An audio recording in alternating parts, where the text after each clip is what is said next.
अस्सलाम वालेकुम नाज़रीन। ड्रामा सीरियल दस्तक की नई एपिसोड में आपको बेहद जज्बाती और दिल को छू लेने वाले मनाजर देखने को मिलेंगे। किरण की जिंदगी एक नए मोड़ पर आ चुकी है, लेकिन उसके लिए मुश्किलात कम होने का नाम नहीं ले रही।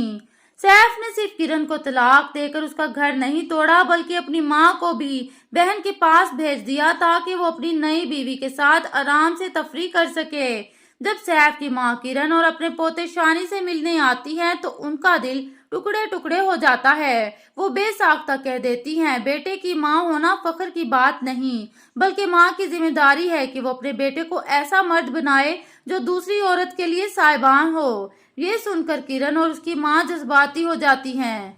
किरण की तलाक के बाद उसकी बहनों के रिश्ते के लिए आने वाले लोग असल में रिश्ते में कम और किरण की तलाक की तफसीलात में ज्यादा दिलचस्पी लेते हैं। जब उसका वालिद ये सब सुनता है तो गुस्से में कह देता है, आप यहाँ माहम का रिश्ता लेने आए हैं या किरण की तलाक की तफ्तीश करने। ये सुनकर वो लोग खामोश हो जाते हैं और रिश्ता देने से इनकार करके चले जाते हैं। अब किरण के वालिद उसकी तलाक का असल कसूरवार भी उसी को ठहराते हैं।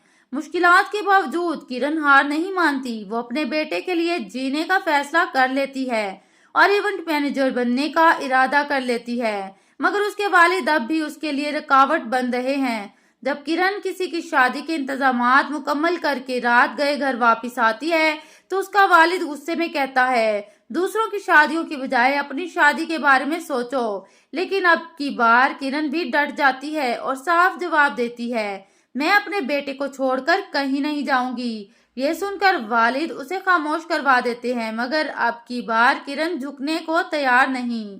7 साल गुजर जाते हैं। किरण अपनी मेहनत से अपने पैरों पर खड़ी हो जाती है, अपना और बेटे का मुस्तकबिल महफूज कर लेती है और खुद को मुकम्मल तौर पर मजबूत कर लेती है।